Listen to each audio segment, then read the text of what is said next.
Hey Muller Railroaders, it's Southern 207 giving you the first update for the month of July.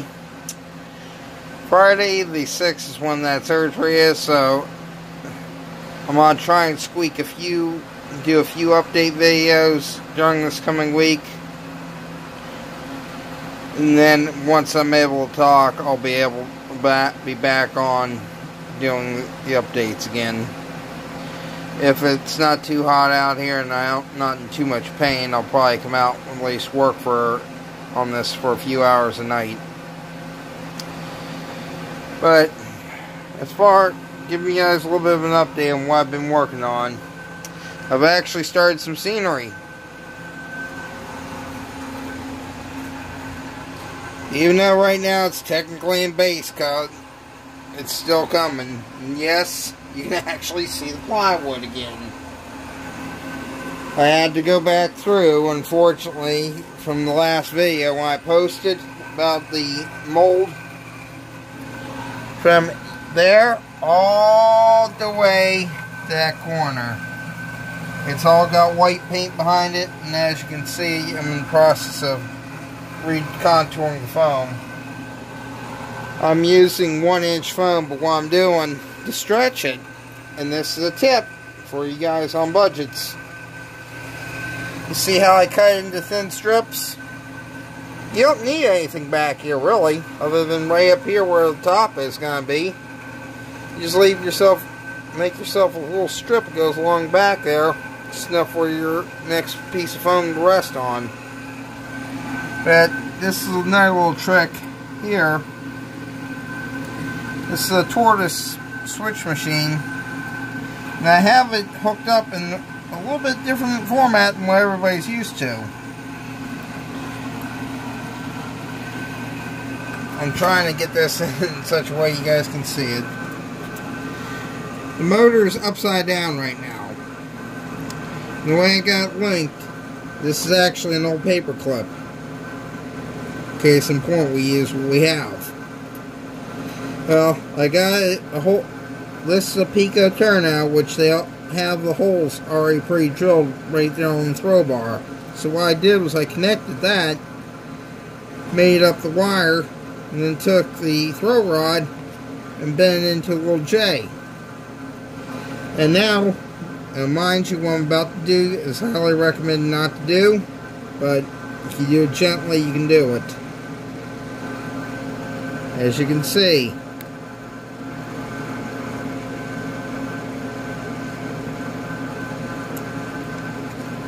works slick as can be.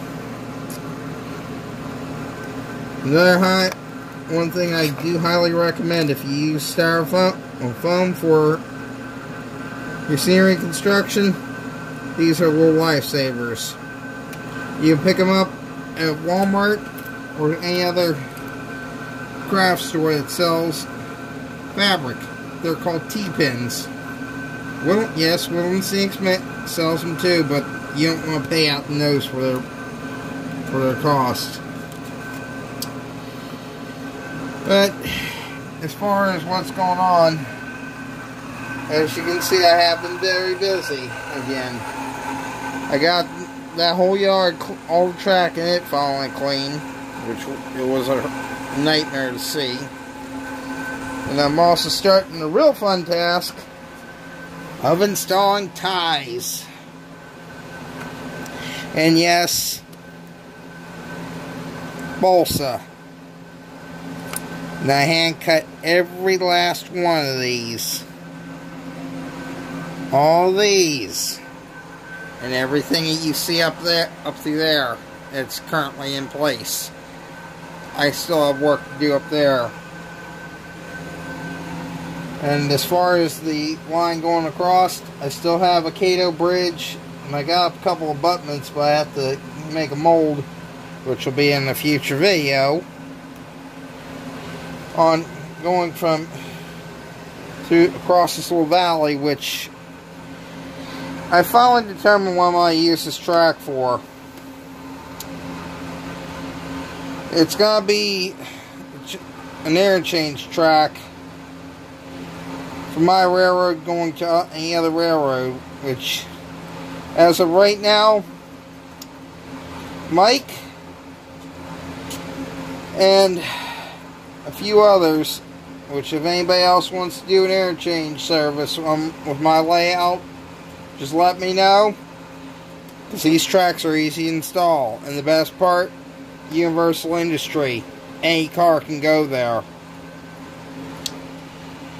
But in case some of you guys are wondering what's damaged and missing parts, I've been slowly assembling the cars that need all sorts of parts.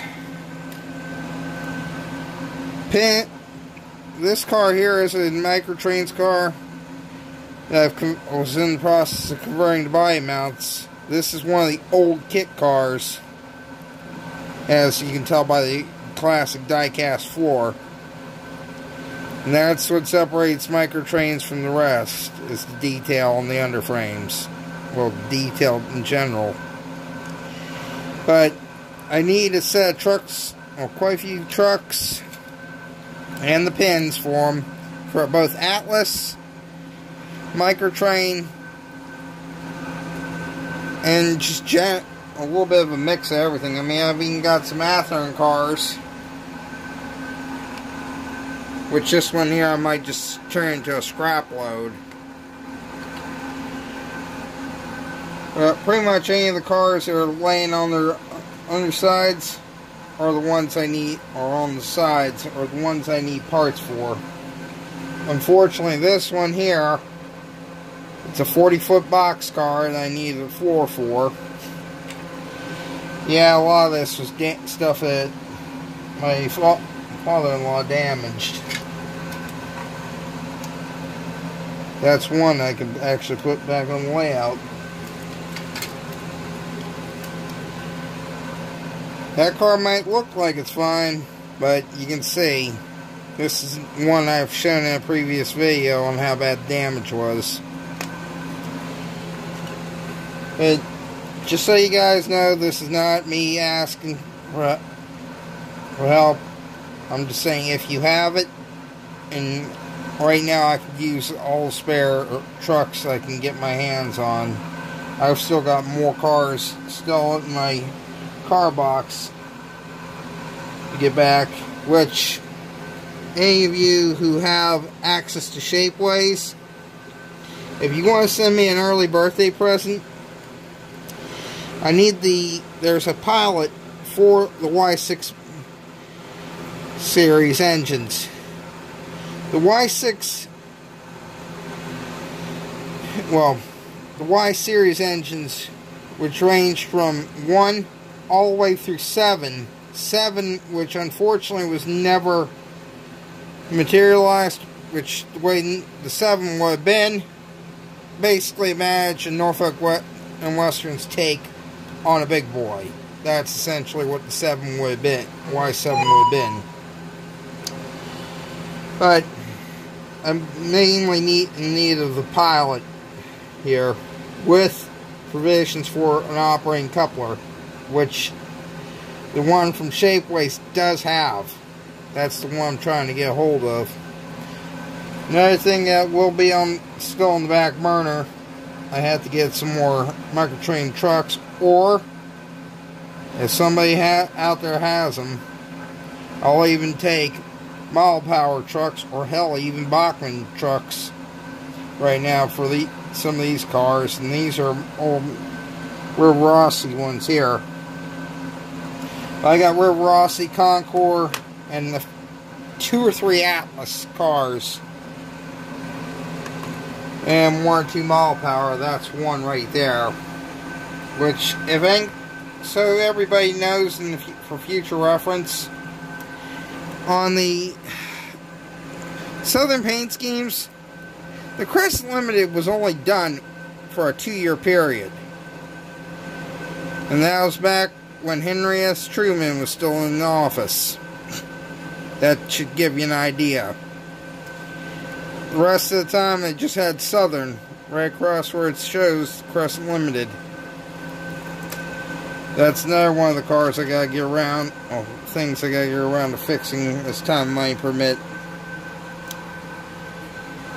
But I'm gonna be down for probably about a week after that surgery, guys, so like I said, I'll try and squeak some more videos out before then. But this is gonna be the Sunday update for now, which I promise during the next video to at least run a train from here over to there. I have done test runs so far from between these 2 points. I still have to finish cleaning that up, but if I'm going to be working on scenery, what's the point?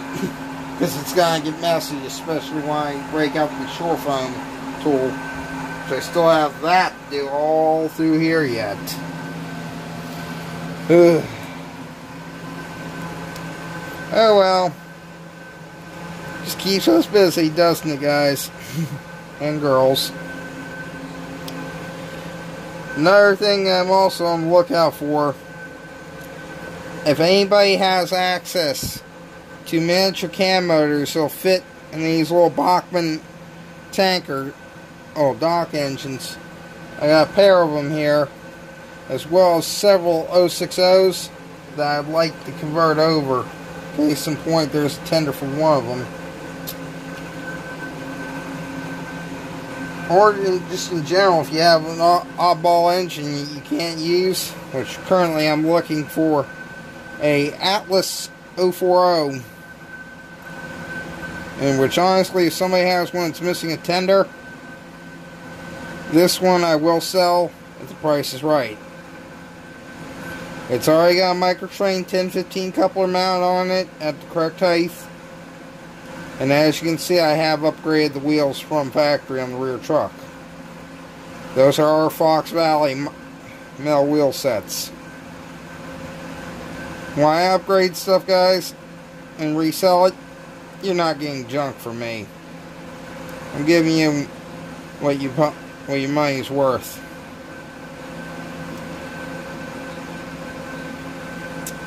Anyway, just the beginning of a laundry list of stuff to come this week.